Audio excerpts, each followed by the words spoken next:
Merci beaucoup d'avoir accepté de participer à ce premier débat organisé par EAPN France sur les revenus minimum en Europe. La parole est libre et si ce débat est un peu long, c'est que je souhaite qu'on puisse utiliser le temps et qu'on ne dise pas au bout de 5 minutes ou 10 minutes tu as passé ton temps de parole. Les choses sont suffisamment complexes, suffisamment difficiles pour qu'on puisse avoir le temps. Donc voilà, on va se donner le temps de discuter de ces questions. Donc je tiens à remercier Jean-Claude Barbier qui est professeur à la Sorbonne, sociologue et qui connaît parfaitement à la fois l'Europe sociale et à la fois les questions de pauvreté. Je remercie Jean-Pierre Bultez, qui est le coordonnateur des mines 2, qui a été le projet porté par la Commission européenne sur les minima sociaux et qui est aussi au Conseil économique et social et environnemental Nord-Pas-de-Calais et représentant des petits frères des pauvres, et à AGE aussi, qui est le mouvement européen qui s'occupe des personnes âgées. Je remercie Isabelle Bouillet, déléguée nationale d'ATD Quart Monde. On sait qu'ATD Quart Monde, depuis très longtemps, porte les questions de pauvreté, et moi, ma Bible, entre guillemets, c'est le rapport de Joseph Brzezinski de 1987. Merci à Richard Delplanque, qui est une personne qui a connu des situations d'exclusion, qui a rejoint EAPN depuis maintenant quelques années, sachant que l'ADN de EAPN, ça a été la participation des personnes en situation d'exclusion. Et Richard, donc, est membre de EAPN France, et lors de la dernière Assemblée Générale de EAPN Europe, il a été nommé au bureau pour représenter la France, et il est vice-président maintenant de EAPN Europe. Merci aussi à Valérie Osserlec, qui vient de Meurthe-et-Moselle. Valérie est première vice-présidente du conseil départemental de Meurthe-et-Moselle. Et j'ai souhaité que pour ce débat, il y ait un représentant d'une collectivité départementale, puisque, comme vous savez tous, le département est un acteur majeur des politiques d'action sociale en France. Et puis Olivier Noblecourt, délégué interministériel à la prévention et à la lutte contre la pauvreté des enfants et des jeunes, nous rejoindra pour la deuxième séquence de ce débat. Donc la première séquence est consacrée plus particulièrement aux questions européennes. J'ai demandé à Jean-Claude Barbier de nous faire un point sur qu'est-ce qu'on peut dire sur la question des revenus minimums en Europe, en lui précisant, mais je n'avais même pas besoin de le préciser parce que lui le sait, qu'il faut replacer cette question dans celle de la protection sociale en Europe. Parce que parler des revenus minimums, si on ne voit pas ce qu'il y a dans l'environnement social d'un pays, je crois que c'est important. Ensuite, Jean-Pierre Bultez, qui a coordonné les mines 2, et Richard Delplanque, qui l'a suivi de très près, vont nous parler des mines 2, puisque cette séance est un peu la séance conclusive des mines 2 en France. Merci. Jean-Claude. Donc merci bien de m'avoir invité. Ça fait un moment que je travaille en effet sur ces questions, et notamment on se connaît depuis longtemps, même à l'époque où tu étais à la direction de l'action sociale, qui n'existe plus depuis longtemps. Parce que je n'ai pas toujours été chercheur. Un chercheur, c'est totalement irresponsable, n'est-ce pas? Et moi, il m'est arrivé d'être responsable dans ma carrière, et j'ai géré des tas de choses, y compris au niveau national. Et donc c'est comme ça aussi que je connais bien le système français, et puis je l'ai comparé systématiquement avec l'étranger, européen.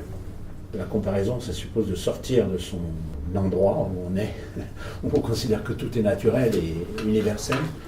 Et la première remarque, c'est une remarque qui n'est pas du tout critique vis-à-vis de la formule, c'est l'idée de minima sociaux en Europe, qui est d'ailleurs reprise dans le titre général de la revue française d'affaires sociales. Je ne sais pas si vous suivez cette revue du ministère, dans lequel j'avais fait l'année dernière un bilan, et c'est là-dessus que je vais me fonder. Si vous voulez, la remarque, c'est celle-ci, c'est que, en fait, la notion de minima social, et au pluriel surtout minima sociaux, est une notion franco-française. Il n'y a pas d'équivalent dans les autres pays de l'usage de ce pluriel. En général, quand on compare, on parle de assistance sociale, En français, ça dit bien ce que ça veut dire, puisque d'ailleurs c'était un des fleurons de la protection sociale française sous la Troisième République.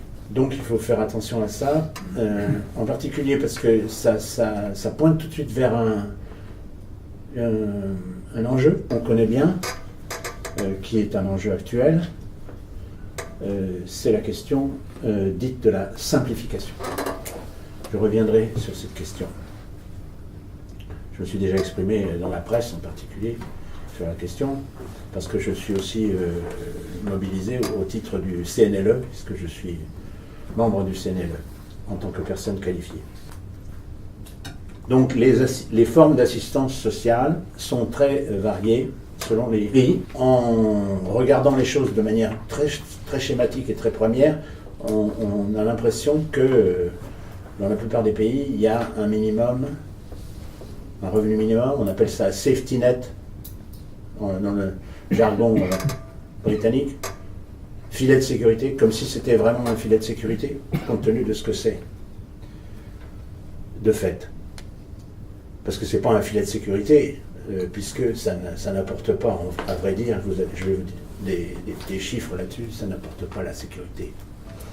C'est juste une façon de parler, mais qui est, comme souvent, superficielle. En Allemagne, par exemple, vous avez deux prestations différentes. La prestation qu'on appelle Hartz 4 et la prestation de l'assistance sociale qui existait et qui continue d'exister après la réforme Schröder. En Grande-Bretagne, c'est assez caricatural. J'ai écrit un papier dans Le Monde cet été.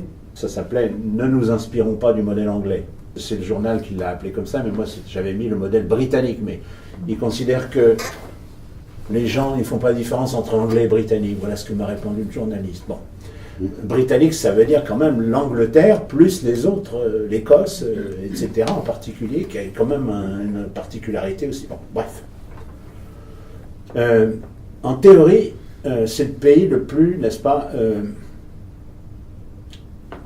centralisé de l'Europe, appartenant encore pour quelque temps à l'Union européenne. Avec un seul guichet, à la fois le paiement et l'accompagnement, si on peut parler d'accompagnement, parce que ce n'est pas un accompagnement en Grande-Bretagne, mais ça j'y reviendrai aussi, je ne peux pas tout dire d'un coup. Mais dans la réalité, actuellement, et depuis maintenant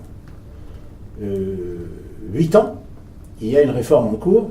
J'insiste là-dessus parce que on nous a parlé du revenu universel d'activité, et moi personnellement, je le dis tout de suite, je suis un adversaire du revenu universel d'activité, je vous le dis tout de suite, pour pas qu'il y ait d'ambiguïté, en raison de la difficulté qu'il y a à transformer un système complexe en le fusionnant et en me basant sur l'expérience britannique, qui est une catastrophe. Ça veut dire la pauvreté qui aurait dû, selon les déclarations de Tony Blair en 1997, en particulier la pauvreté des enfants qui aurait dû être éradiquée, comme on dit, non seulement n'a pas été éradiquée, mais elle a augmenté de manière accélérée, et elle augmentera encore, à tel point qu'aujourd'hui, là où je vous parle, il y a eu un article il y a une semaine que j'ai fait passer au président Pinte du CNLE pour dire que c'était l'ancien Premier ministre, Gordon Brown, qui a demandé à ce qu'on arrête la réforme actuelle, qui est une réforme d'universalisation, pour instaurer un système unique qu'on appelle là-bas Universal Credit. Donc c'est pas de la rigolade, hein. C'est pas des choses tout à fait marginales, c'est des choses centrales. À part ça, vous avez des pays comme les pays scandinaves. C'est important. Donc je prends le Danemark comme un exemple que je connais le mieux, mais la même chose vaut en partie pour la Suède. Et ce que je n'ai pas précisé au départ, mais c'est important quand même de le dire au passage, c'est que on distingue toujours comme minimums sociaux pour les personnes d'âge actif et les minimums sociaux en général. C'est important aussi de l'avoir en tête, surtout quand on connaît notre variété en France de prestations du côté aussi des personnes qui ne sont plus d'âge actif. Alors, au Danemark, vous avez, si vous voulez, une assez grande unification, mais il reste quand même des différences de guichet. Une assez grande unification dans la mesure où, depuis les réformes de 2000, et surtout même depuis la réforme de 1900, des années 80, début des années 90, sous le parti social-démocrate, qui a depuis pratiquement disparu du paysage, entre guillemets, en tant que force capable d'avoir le pouvoir face à la coalition de droite et d'extrême droite. Voilà donc cette première entrée dans la variété. Deuxième chose importante que je voulais souligner, sans vous donner les chiffres, puisque ces chiffres, vous pouvez les voir dans la revue qu'on a fait passer, l'assistance sociale, c'est un secteur marginal dans la protection sociale. En effet, Guy a dit qu'il faut le mettre face à la protection sociale, c'est absolument essentiel. C'est un secteur marginal en quantité, mais c'est un secteur essentiel du point de vue du rôle que ça joue pour empêcher de tomber dans la misère, la famine, etc., un certain nombre de nos concitoyens. Mais il est marginal par rapport à son niveau. C'est une politique chiche, très chiche, en dessous du niveau de ce que ça devrait être à mon avis. Et au fond, ce serait sûrement pas extraordinaire de penser, non pas de mettre en œuvre, mais de penser une politique qui ferait en sorte que le système des entre guillemets minima sociaux aboutirait à faire sortir de la pauvreté, au sens de l'indicateur le plus utilisé au niveau de la comparaison avec l'Union européenne, c'est-à-dire l'indicateur des 60%. Je dis ça au passage parce que vous connaissez les controverses, et ça recommence ce matin, puisqu'il y a l'Observatoire des inégalités qui vient de sortir un rapport, disons, qui est assez, un côté un peu, disons, particulier, par rapport à ce que les références que sont celles de l'Observatoire national de la pauvreté, OMPES, que vous connaissez aussi. Donc au niveau de l'Union européenne, au niveau de la politique sociale européenne, la référence, c'est le taux qu'on appelle 60% du revenu médian. Voilà, en dessous de 60% du revenu. On appelle ça le taux AROP. C'est du jargon. Ça veut dire At Risk of Poverty and Social Exclusion. AROP. C'est ça le taux qui est utilisé dans la comparaison des politiques européennes et dans la comparaison budgétaire aussi. Pour la France, par exemple, j'ai un collègue qui a calculé que si on faisait passer tous les bénéficiaires de minima sociaux à la française au niveau du taux, du seuil, ça coûterait 17 milliards. Alors, 17 milliards, finalement, c'est pas extraordinaire. Je ne sais pas ce que vous en pensez, mais quand on a fait le débat absolument extraordinaire aussi, lui, sur le revenu minimum universel, ou je ne veux pas, le revenu d'existence, on parlait de 400 milliards, 600 milliards dans le projet Hamon. Vous voyez, 17 milliards, bon,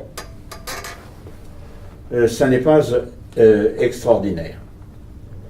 Mais en tout cas, dans le cas français, le niveau qui a été calculé comparativement sur, si vous voulez, par rapport à la prestation moyenne d'assistance sociale vis-à-vis du taux de pauvreté, c'est qu'on arrive en dessous de 60%. Il y a des pays où c'est beaucoup moindre. Par exemple, vous prenez la Bulgarie. Il y a des pays où c'est bien supérieur, par exemple le Danemark.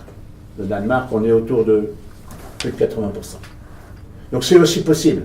Mais je crois que ce qu'il faut affirmer dans notre comparaison au départ, c'est que depuis l'existence même des politiques contre la pauvreté, lesquels sont nés dans ce qui s'appelait à l'époque l'Angleterre, à l'époque élisabéthaine, au XVIIe siècle.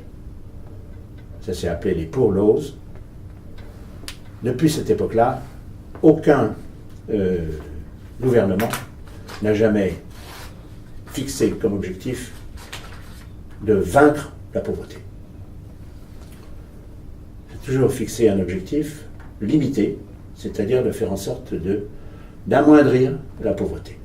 Mais le véritable objectif, même si certains l'avaient fixé en parole, comme Tony Blair, et donc on sait aujourd'hui que c'était un projet, enfin que c'est un projet qui va échouer, parce qu'il avait fixé pour 2020, éradiquer la pauvreté des enfants en Grande-Bretagne.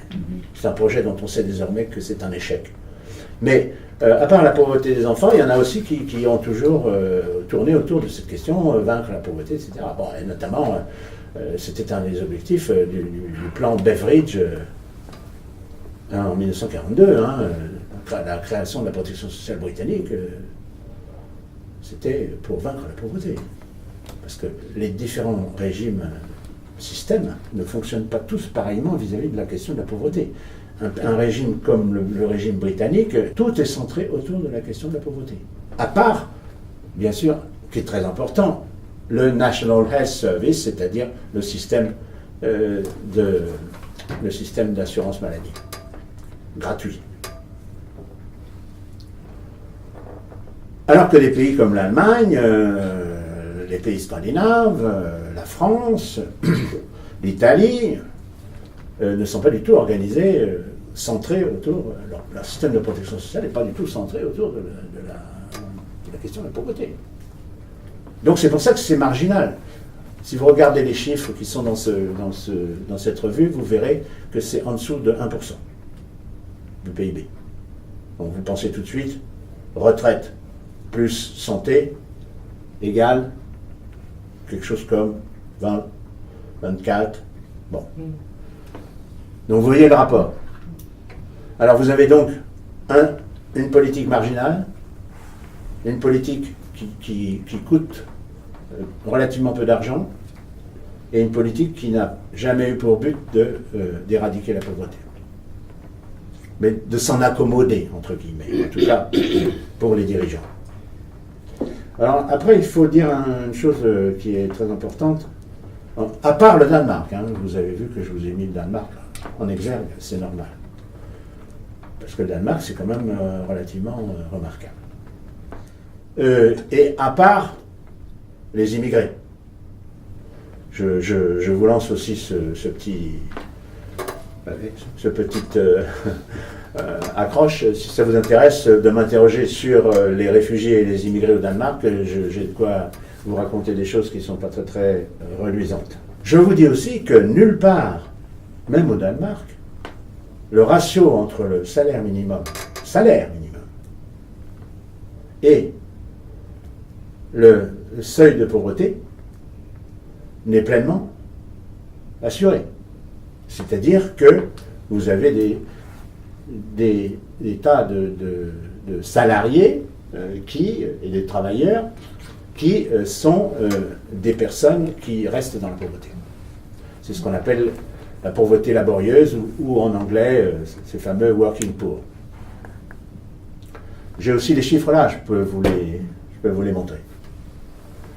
Donc c'est pas seulement que la pauvreté des gens qui sont à l'assistance, c'est aussi la pauvreté des gens qui sont en partie au travail. Dans les dernières statistiques de la pauvreté britannique,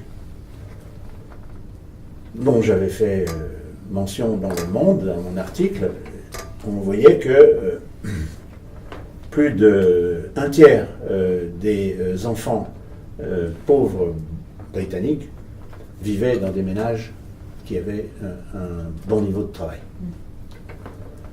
Donc le travail, il y a eu une réforme, et c'est à quoi est consacré mon papier, il y a eu une réforme qui a commencé dans les années 80 de l'assistance sociale. En France, la réforme en question, qui est très importante, c'est la réforme du RMI. Et c'est en 1988, comme vous le savez très bien. Et c'est une réforme qui invente une chose qui n'est pas inventée ailleurs, et qui n'a pas été copiée, même s'il y a des éléments comparables, ça s'appelle chez nous l'insertion. À la même époque, aux États-Unis, on invente le workfare. Ça veut dire ramasser les feuilles dans le parc à New York pour avoir une misère avec l'aide sociale. Mais en obligation, workfare. Et pas avec un système de contrat comme ça a été essayé en France, au moins au début et encore en partie, d'un système de contrat d'insertion républicain. Mais en tout cas, partout, s'est répandue cette idée de l'activation. Alors, quand ils sont, les hommes politiques et les femmes politiques, quand ils sont plus comment dire, francs entre eux, ils vous parlent de activer les pauvres. C'est pas terrible de penser qu'on va se faire activer quand on est personne pauvre. Moi, je n'emploie pas ce terme, bien entendu, mais l'idée, c'est ça. Ça veut dire, en fait, les faire travailler. C'est ça que ça veut dire. La rationalité qui est derrière, qui était celle qui était implantée d'une manière précoce par Tony Blair, avec son conseiller Giddens, en Grande-Bretagne, en 1995, puis 17, puis généralisé, c'est l'idée que le travail paie. Le travail est rémunérateur. Make work pay, comme ils disent. Faire que le travail soit rémunérateur. Et là, j'insiste beaucoup là-dessus parce que, pour terminer, deux choses. D'abord, on a les moyens maintenant, puisque ça a commencé en 1988, même si le RMI ne s'est jamais présenté comme un système d'activation à l'époque, mais comparativement, bien sûr, ça en est devenu un. Mais on a vu se développer ce système de activation des pauvres, et on sait maintenant que ce système est extrêmement mal évalué, enfin évalué dans le fait qu'il a échoué en grande partie. Autrement dit, et ceci est, je le cite en particulier avec les travaux de l'OCDE, de manière à ne pas apparaître comme un gauchiste qui... parce que l'OCDE, tout le monde sait que c'est pas gauchiste. Donc, si vous voulez, les gens qui ont fait les travaux de synthèse, et en particulier l'ancien directeur de ces matières à l'OCDE, qui s'appelle John P. Martin, ont montré que c'était extrêmement ambigu le résultat de toutes ces stratégies d'activation qui ont été menées partout. Autrement dit, il n'y a pas de miracle, et le travail n'est pas la solution unique à la pauvreté.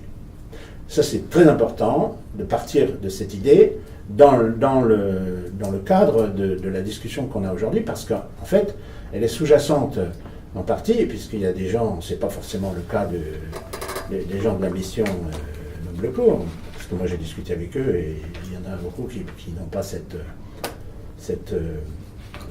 unique solution en tête, mais en tout cas, elle est quand même quelque part dans la justification politique qui est mise en avant ces jours-ci.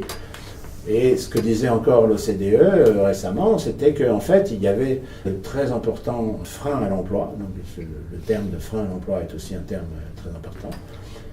Au CNLE, on a beaucoup réfléchi sur ces questions. Et que ces freins à l'emploi, bon, par exemple, dans son papier, le Martin dont je vous parlais à l'instant, il parlait en particulier de la question de la garde des enfants, et il parlait en particulier des difficultés du handicap et des questions de qualification, parce que les emplois qu'on ne trouve pas en traversant la rue, ils sont aussi marqués par une certaine demande de qualification. Voilà ce que je voulais vous dire, mais c'est vraiment en première approche. Merci beaucoup de votre attention.